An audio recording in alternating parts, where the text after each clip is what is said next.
por ordem de inscrição, vamos convidar a deputada Beatriz Cerqueira. Bom Administração dia. Pública. Bom dia. Bom dia, secretário. Bom dia ao secretário adjunto, ambos presentes na nossa Assembleia Fiscaliza, através dos presidentes Dalmo, Jean, João Magalhães. Cumprimento todos os colegas parlamentares. Secretário, são 5 questões, no sentido de contribuir nesse processo importantíssimo que a Assembleia inaugura.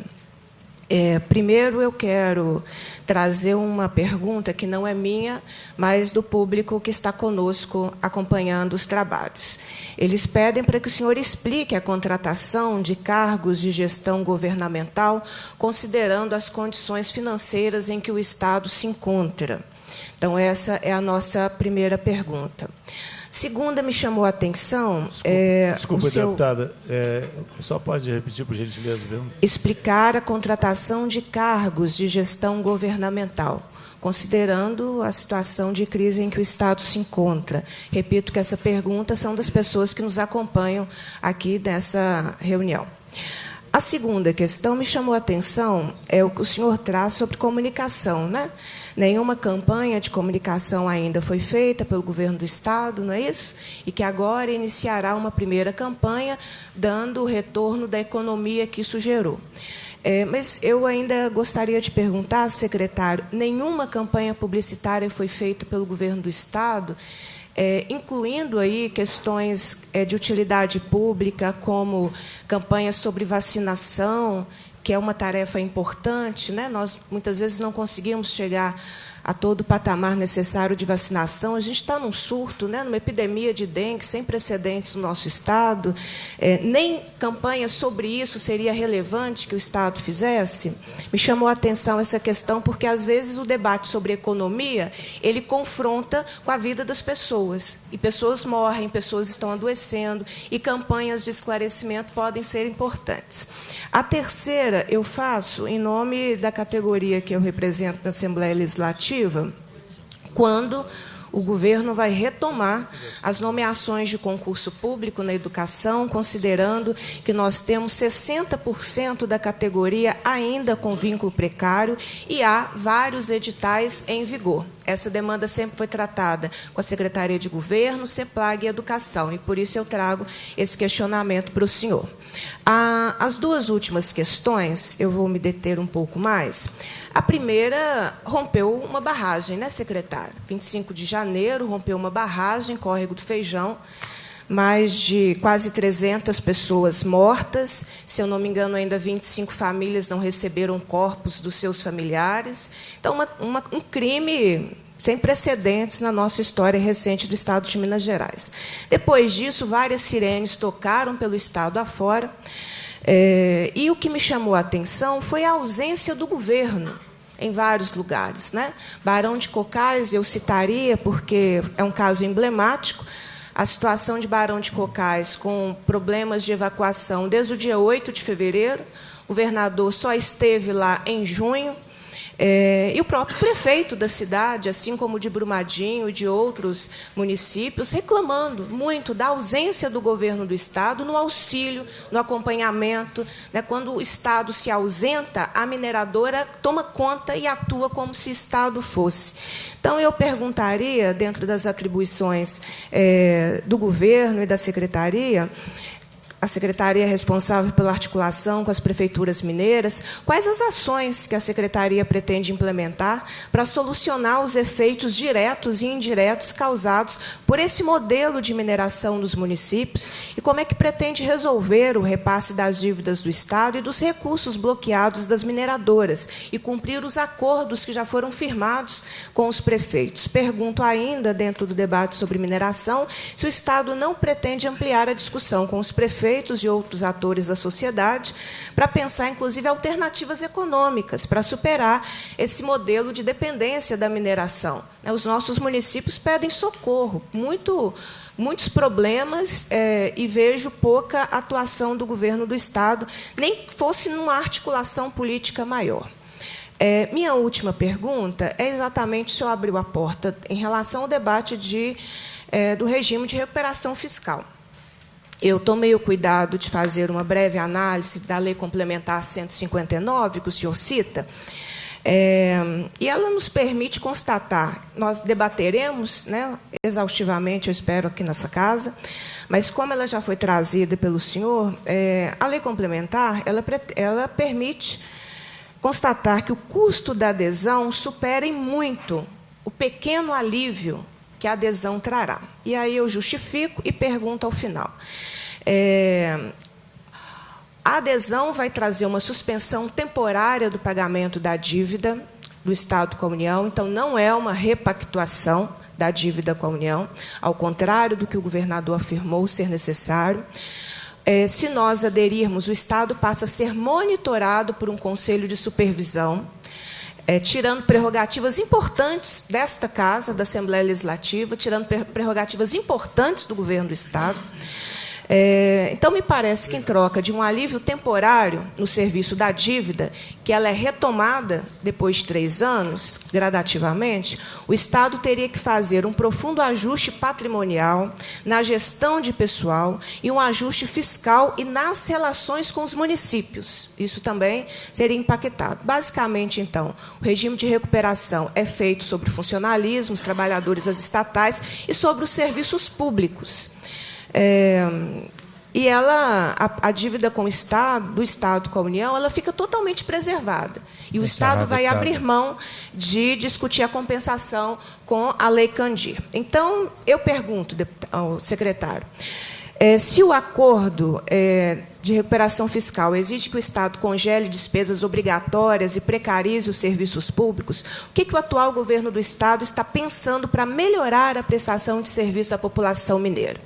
E, por fim, se o acordo prevê apenas um alívio temporário, porque é isso que ele prevê do gasto com o serviço da dívida, preserva a dívida e a sua taxa de juros, impede questionamento judicial da dívida com a União e determina ajuste apenas pela redução das políticas públicas, o que o governo propõe de forma estrutural enfrentar a situação fiscal do Estado? E, discordando do senhor, eu acho que a Lei Candir ela é extremamente atual, existe decisão do STF sobre isso, o Congresso discute isso, e o que nós precisamos é de uma atuação de estadista do nosso governo do Estado. Aqui na Assembleia, secretário, nós temos lidado com muitas pautas em que o governo é indutor de demissões e que nos traz profundas dificuldades e profundo desalento quando é o governo do Estado que promove demissões de trabalhadores. Obrigada.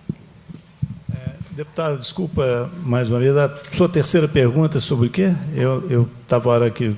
Primeira, segunda.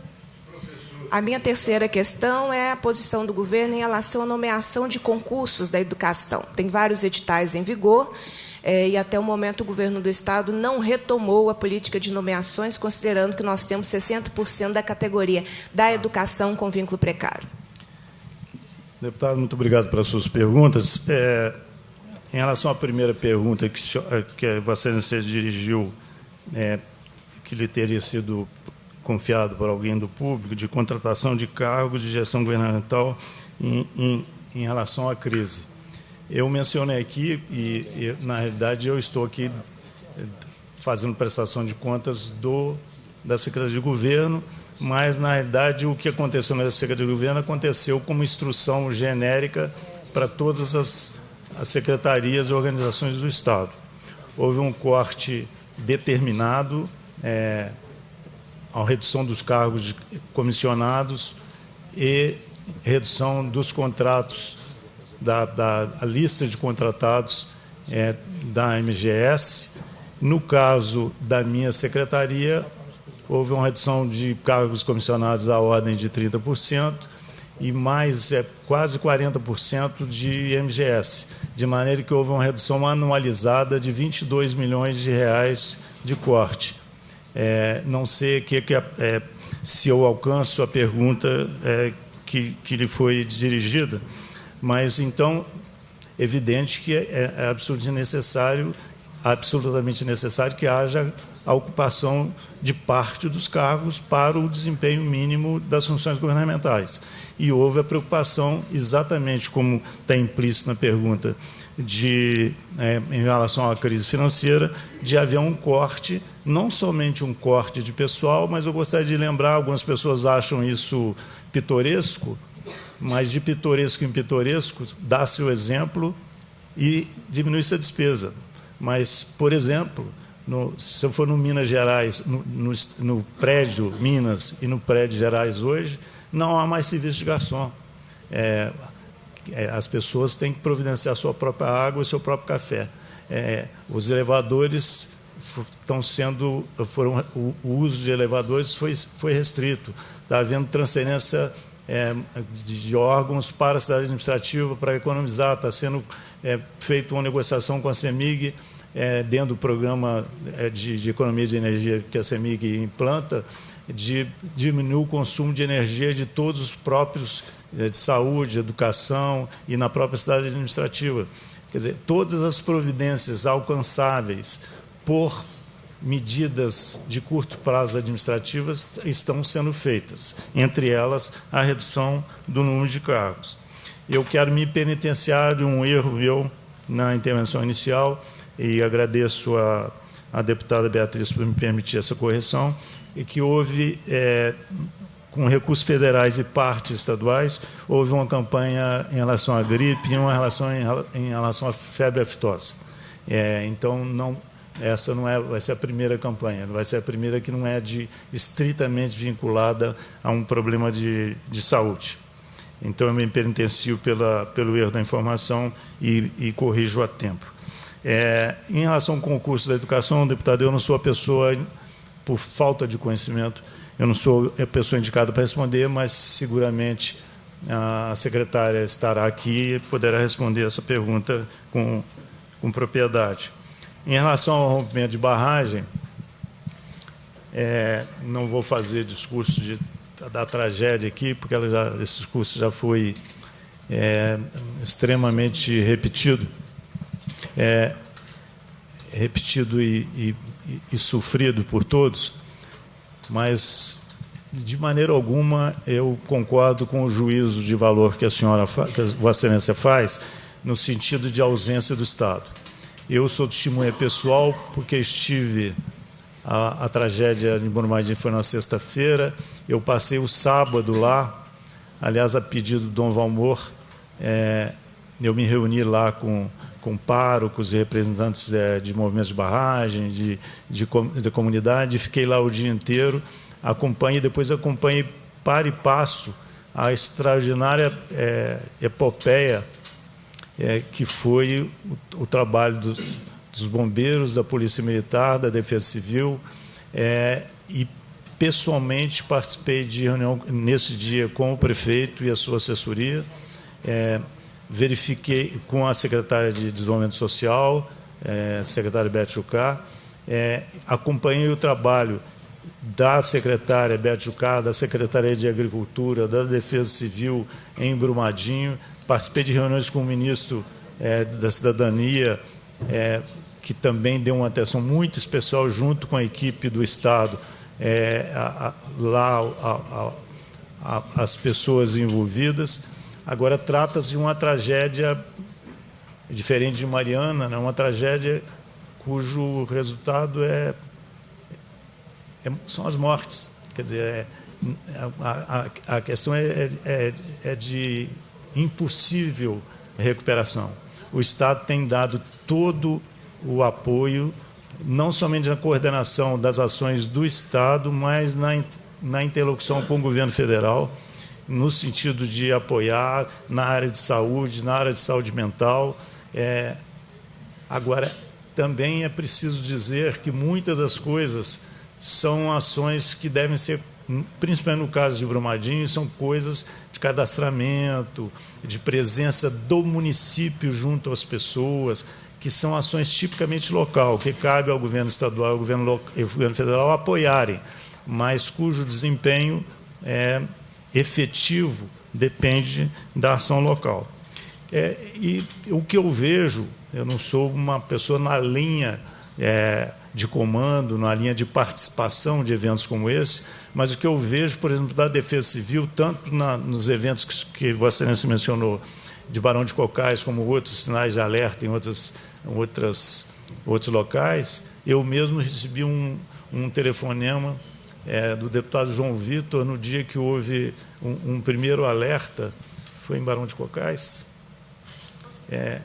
Quando eu liguei pedindo a presença da Defesa Civil, quando eu liguei, a Defesa Civil já estava lá 2 horas. Quer dizer, tem sido uma presença ativa agora. O assunto é trágico, é extremamente impactante, tanto do ponto de vista humanitário quanto do ponto de vista econômico.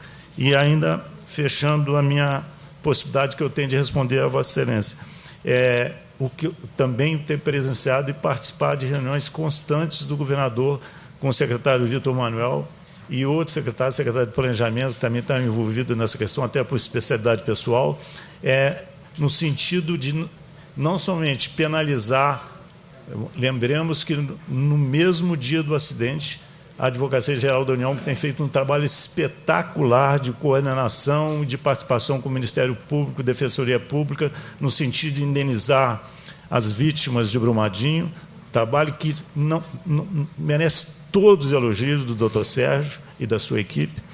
Ele tem sido um elemento de facilitação de acordo dessas instituições que, às vezes, têm pontos de vista diferentes, e ele, até pela sua característica pessoal de grande negociador e uma pessoa de muito bom trato, foi fundamental para que esses acordos fossem feitos.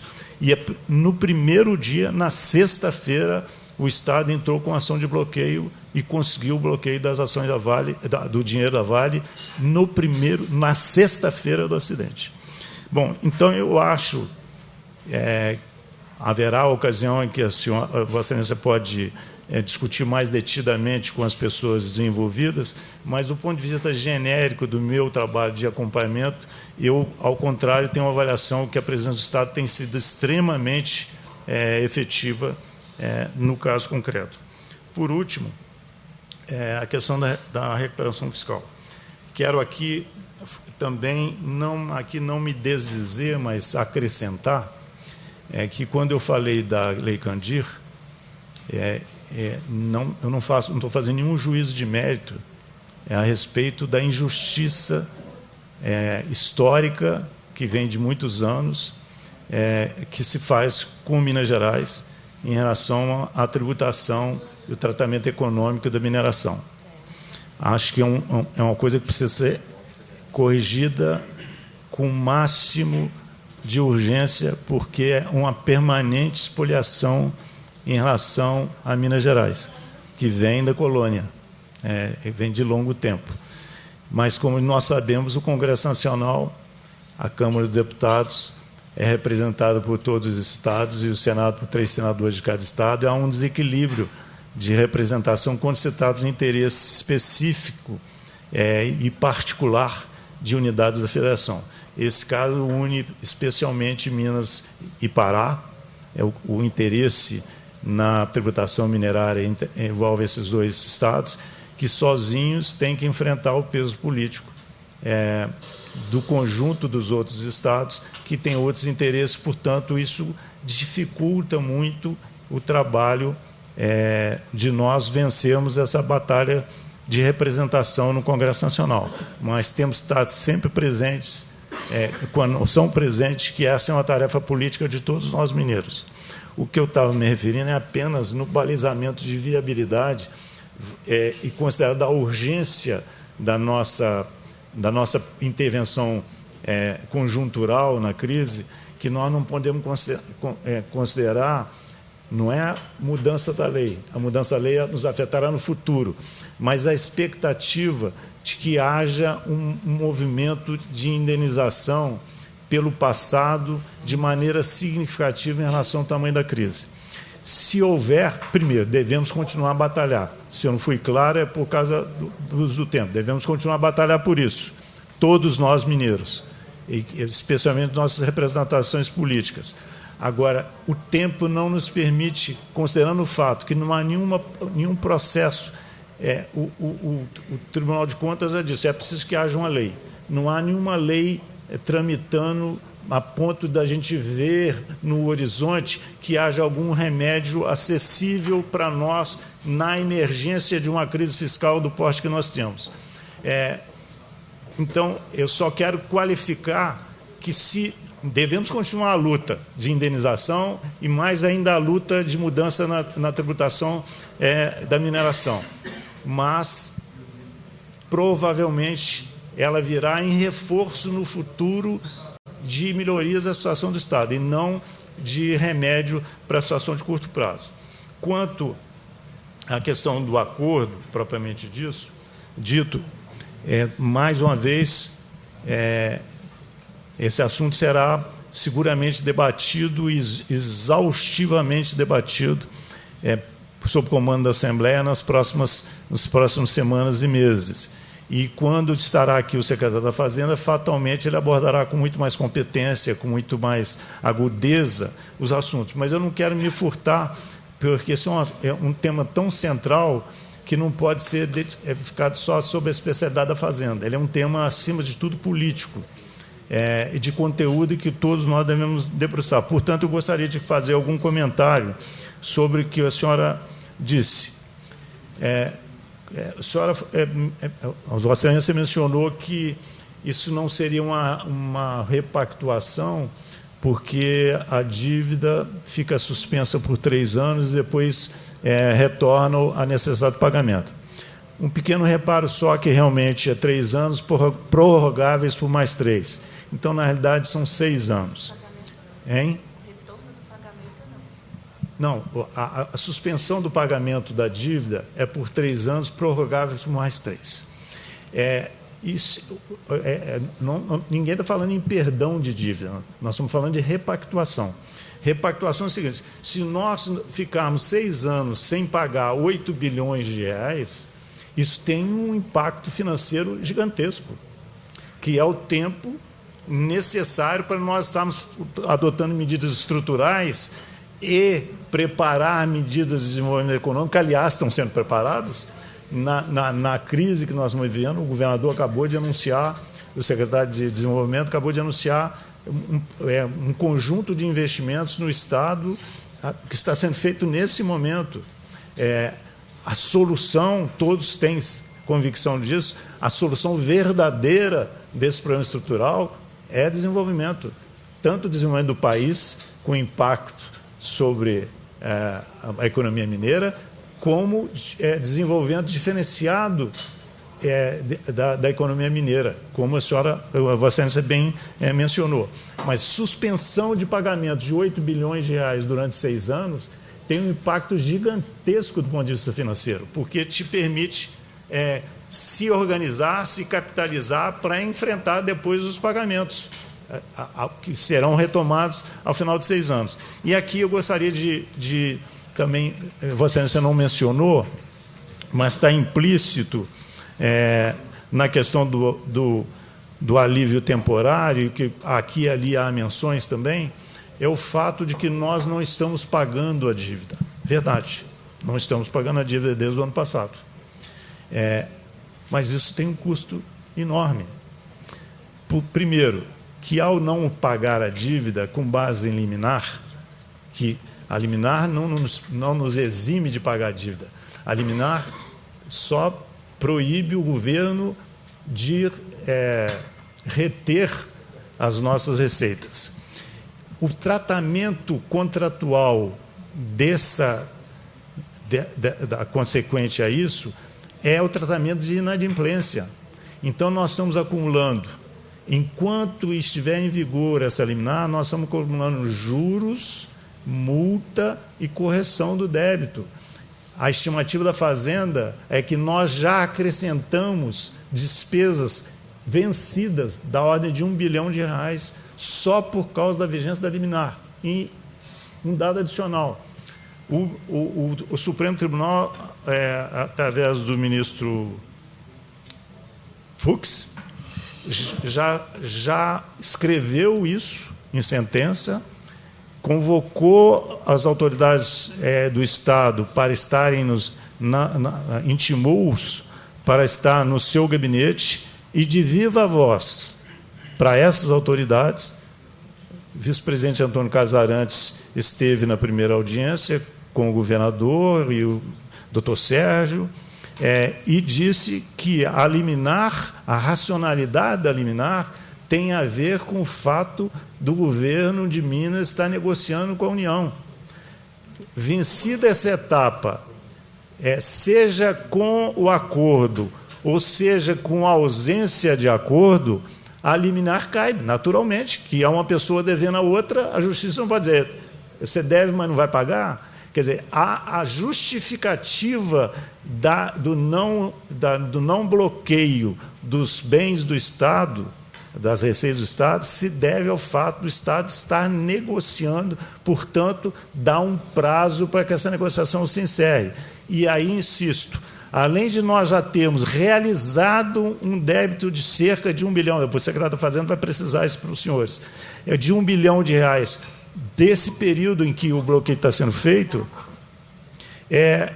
além disso, ao dia que a liminar cair, vence imediatamente aquele débito, que hoje está mais ou menos em R$3 bilhões. Então, nós teremos que fazer frente a um pagamento sob a forma de bloqueio dos nossos bens de cerca de R$3 bilhões. Isso é o caos.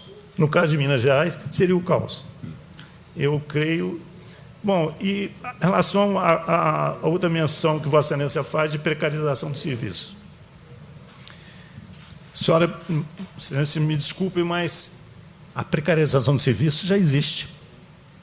Porque o dinheiro já não existe. Exatamente para interromper a precarização é que é necessário normalizar a situação financeira do Estado. É preciso que nós tenhamos a possibilidade de encaixar recursos que serão disponíveis de pequena monta frente ao gasto. Quem critica tem toda a razão. Ao fazer o acordo, o Estado se candidata a ter uma antecipação de recursos, que não sabemos de quanto será. Tudo isso depende do fluxo de caixa e do conteúdo do acordo que será feito do Estado com a União. Mas nós receberemos uma antecipação de recursos que nos permitirá regularizar algumas despesas essenciais que estão atrasadas, principalmente em relação aos funcionários, que não há precarização. Falando para a senhora, parece até uma provocação, mas não é. Vossa Excelência, não há precarização maior de serviço público que atrasar pagamentos de servidores, porque o serviço é prestado por eles, na educação, na saúde. Então, esses recursos nos permitirão colocar esses compromissos em dia e também, ao ter acesso ao sistema financeiro, nos permitirá fazer empréstimos vinculados à melhoria dos serviços, tanto da parte de custeio quanto da parte de investimentos.